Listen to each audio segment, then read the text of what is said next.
जय सिया राम। मैं हूं पंडित अरविंद गौड़। स्वागत करता हूं आपका अपने YouTube चैनल ज्योतिष विद अरविंद गौड़ में।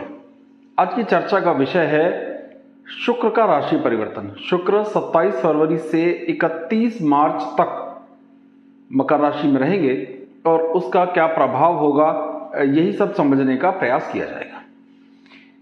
गोचर में केवल एक ग्रह के गोचर को देखना उतना तर्क संगत या न्याय संगत नहीं होगा जितना और ग्रहों के साथ उसके सामंजस्य को समझना। जब तक हम सारा एक साथ नहीं देखेंगे बात बनेगी नहीं। तो यहां क्या हो रहा है, मकर राशि में शनिदेव पिछले 2 साल 2 महीनों से स्वग्रही स्थिति में विराजमान है। मंगल ग्रह यहां शिफ्ट हो रहे हैं और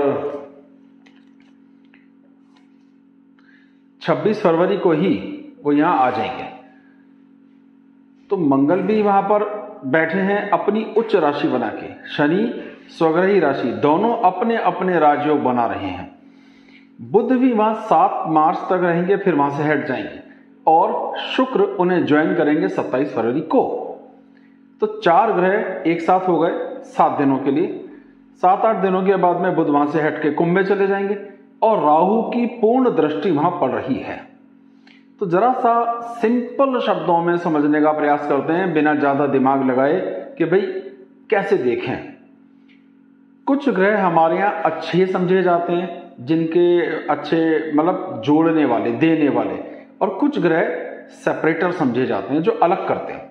अलग करने का मतलब है कि वो दुख देते हैं, खुशियों से अलग करते हैं, सेपरेट करते हैं, विच्छेदात्मक प्रकृति, विच्छेद करते हैं, जहां है वहां से अलग करते हैं। जिस ग्रह को देखते हैं उस घर के सुखों को, जहां बैठते हैं उस घर के सुखों को कुछ कम कर देते हैं।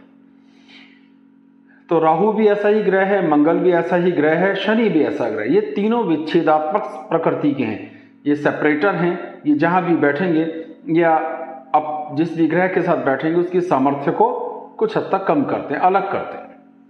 इनके अपने भी बहुत से गुण हैं, लेकिन क्योंकि चर्चा शुक्र की हो रही है तो इसलिए मैं विषय को लंबा नहीं खींचूंगा। अब शुक्र प्रेम, अपनापन, धन, सम्मान और वैवाहिक जीवन के सुख का स्वामी है। तो जो कुछ भी शुक्र देगा उसके सुख को या तो ये बढ़ाएंगे या ये घटाएंगे, और सेपरेटर हैं तो घटाएंगे, कम करेंगे। तो कम करेंगे तो सुफल कैसे प्राप्त होगा।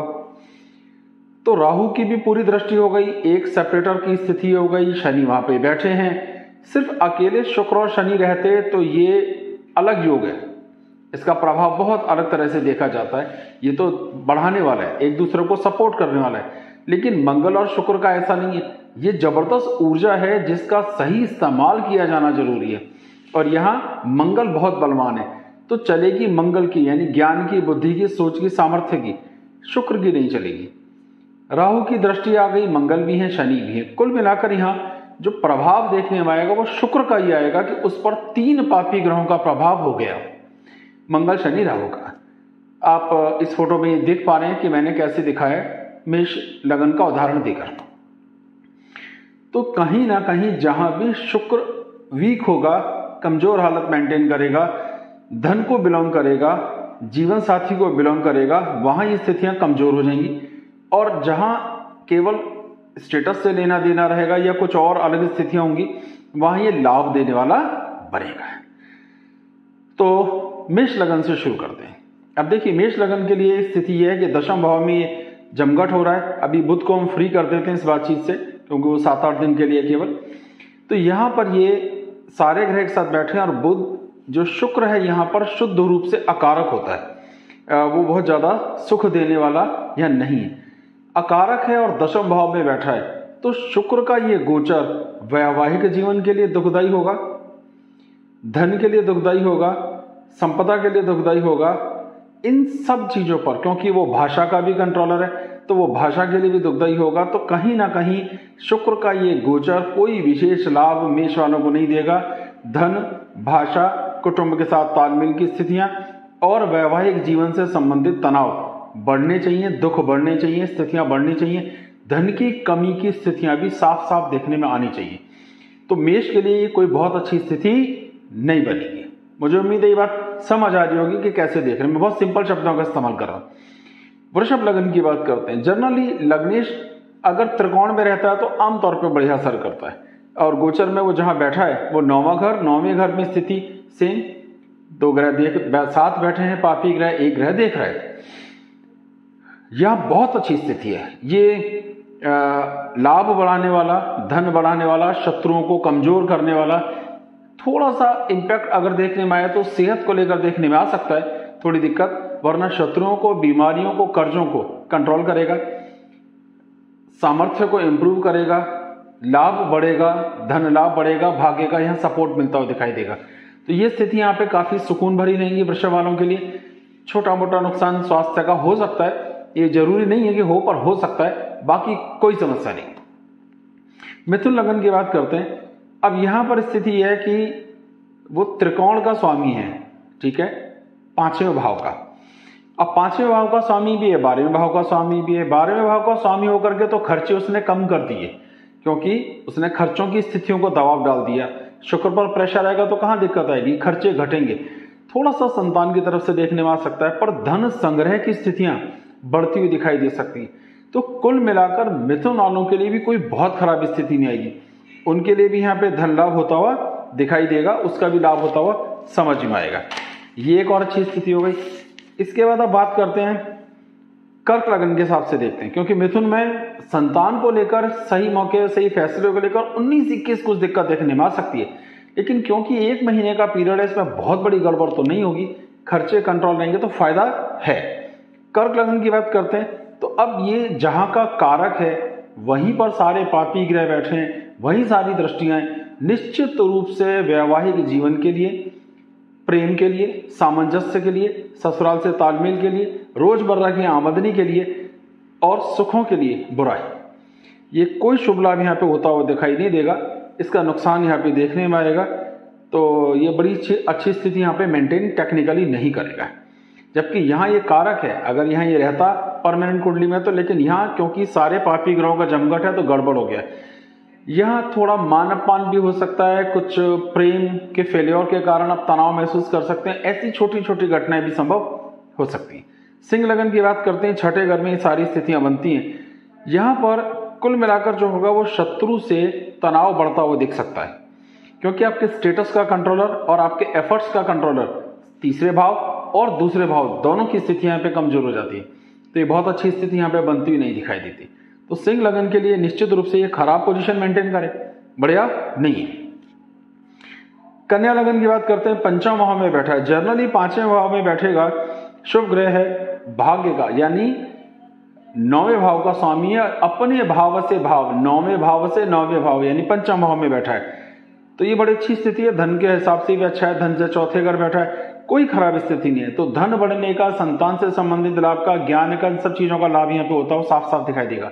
यहाँ पे कन्या लगन वालों को कम से कम शुक्र के गोचर का कोई भी बुरा इंपैक्ट होने की उम्मीद नहीं है, ये फ्रूटफुल रिजल्ट देगा। तुला लगन, ये तो लगन का ही स्वामी है, लग्नेश की स्थिति 4थे घर में बैठी है, ये भी धन लाभ की तरफ से, सेहत के हिसाब से, धन संग्रह के हिसाब से, यात्राओं के हिसाब से, आनंद के हिसाब से ठीक रहेगा। इसकी भी कोई पोजीशन यहाँ पे खराब नहीं है। तो तुला लगन वालों को भी स्पष्ट रूप से आर्थिक लाभ और सुख का अनुभव, धन संग्रह का अनुभव होता हुआ, पर्सनैलिटी के इंप्रूव होने का योग बनता हुआ साफ साफ दिखाई देगा। तो कोई नुकसान नहीं। अब सेम स्थिति वृश्चिक की भी है।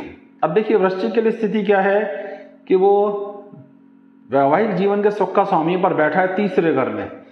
3रे घर में वो कर्म, प्रयास, एफर्ट्स, इन सब चीजों को इंप्रूव कर रहा है, और उस सारे ग्रह वहां पे बैठे हैं और वो उसको, और शुक्र के वो सब साथ हैं। तो इनकी ऊर्जा का लाभ जनरली 3रे घर में सारे पापी ग्रह और 6ठे घर में सभी पापी ग्रह शुभ लाभ देने वाले होते हैं जनरली। तो यहाँ पर मजबूरन शुक्र को भी यहाँ पे फायदा देना पड़ेगा, आप ऐसे समझो। तो यहाँ शुक्र फायदेमंद हुआ, इनको कोई विशेष नुकसान होता हो नहीं दिखाई देगा।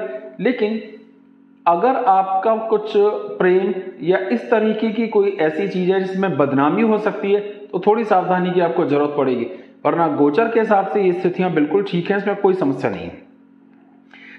धनु लगन की बात करें तो 2रा भाव होता ही धन का भाव है। धन के भाव पे ही शुक्रदेव बैठे हैं, उस भाव का स्वामी वहां स्वग्रही है, स्थितियां यहाँ पे बिल्कुल ठीक है।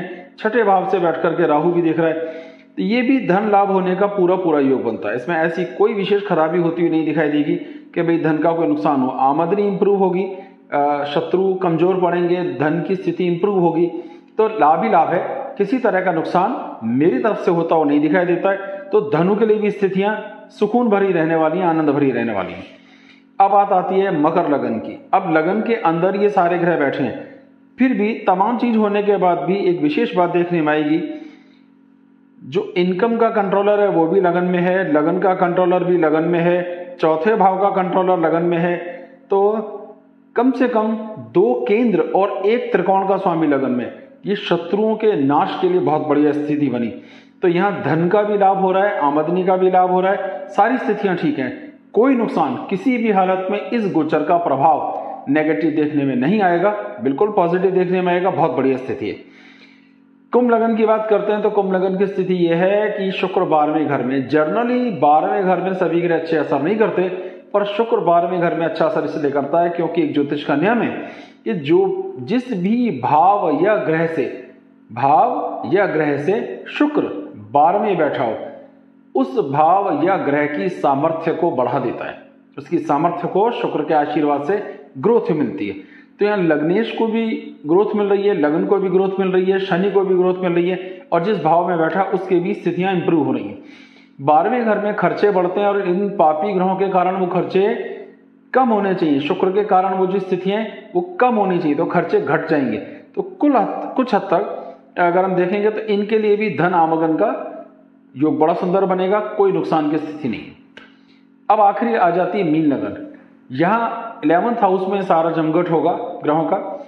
अब 11वां घर तो है ही आमदनी का, और यहाँ स्थितियां बिल्कुल ठीक हैं।